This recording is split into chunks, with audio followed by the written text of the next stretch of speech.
Ready? কোনায় গেলে তোমার মেয়ে যে টাঙ্গাল হয়েছে তা কি তোমার চোখে যাচ্ছে না? মেয়ে সামরাগোল লাগে গিয়ে খেলতেছে, এই কি কোনো ভালো কথা হইলো? নুরির মারে ক নুরির জন্য পাত্র দেখতে। আম্মা, আপনি এটা কি কথা করছেন? মেয়ে মাত্র 5 পাস করেছে, তা আবার এ পাস পেয়ে, আর আপনি কি না ওখানটা বিয়ের কথা করছেন? মেয়ে আবার আর লেখাপড়া করবে, ডাক্তার হবে। শোনো, বোকার মতো কথা কই না, মেয়েকে বেশি লেখাপড়া করাতে হয় না। একবার ভাবো তো, মেয়ে আবার ডাক্তার হলে সারাদিন বাইরে বাইরে বাইরে ঘুরবে, আর তার বাচ্চাটা চলে রবাই সব তোমারই পালতে হবে। কারণ আগের মতো তো আর বিশ্বস্ত কাজের লোক পাওয়া যায় না যে তার কাছে রেখে যাবে। আর কোনো ছেলে মানুষ ঠেকা পড়ে না যে এদেশে বাচ্চা দেখাশোনা করবে আর তার ছেলের বউ বাইরে বাইরে ঘুরবে। এই জন্য বলতেছি, কাছে কিনারে কোনো ভালো পাত্র দেখে মেয়ের বিয়ে দিয়ে দাও, যেন তোমার অসুখ বিসুখে দূরে তোমার কাছে আসতে পারে, বুঝেছো? ওই যে তোমার নুরি এতক্ষণে বাড়ি আসতেছে। দাদিমা, তোমরা কি নিয়ে কথা বলছিলে? তোমার বিয়ে নিয়ে। মেয়ে মানুষ হলো সংসার বোঝা, তোমার বিয়ে দিয়ে ভাত থেকে বোঝানো অনুযায়ী। আমি এখন বিয়ে করব না, আগে ডাক্তার হব, তারপরে বিয়ে করব। মাথা নষ্ট না তো, শরীরটা বেজায় খারাপ লাগছে। আমি মাগরিবের নামাজ পড়ে শুব।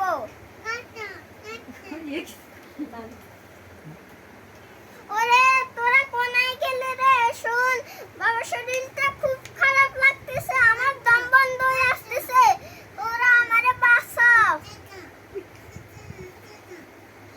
আম্মা, আপনার শরীর তো খুব খারাপ, এখন আমি কি করি? এদিকে আপনার ছেলেও বাড়িতে নেই।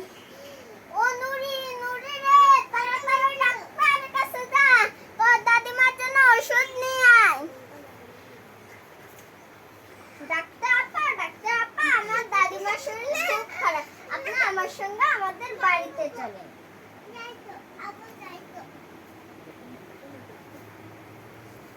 নুরি, আমি তোমার দাদিমার প্রেসক্রিপশনটা লিখে দিলাম, তুমি একটা দেখে দেখে তোমার দাদিমাকে ওষুধ খাইয়ে দাও, আমি এখন আসি।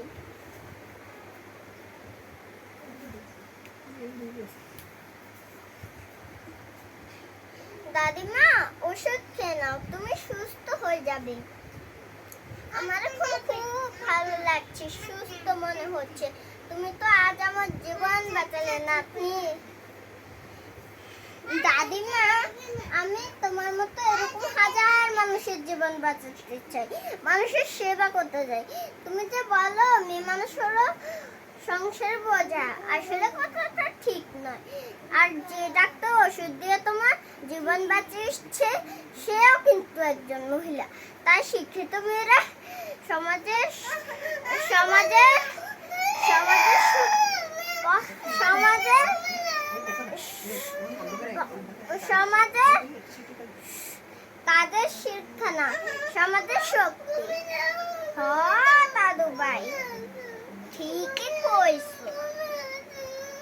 এই যে আপনারা শুনেন, আপনাদের বলছি, আপনারা আপনাদের মেয়েকে অল্প বয়সে বিয়ে দিয়েন না, শিক্ষিত করেন, মেয়েকে শক্তি হিসেবে গড়ে তোলেন। সবাইকে ধন্যবাদ।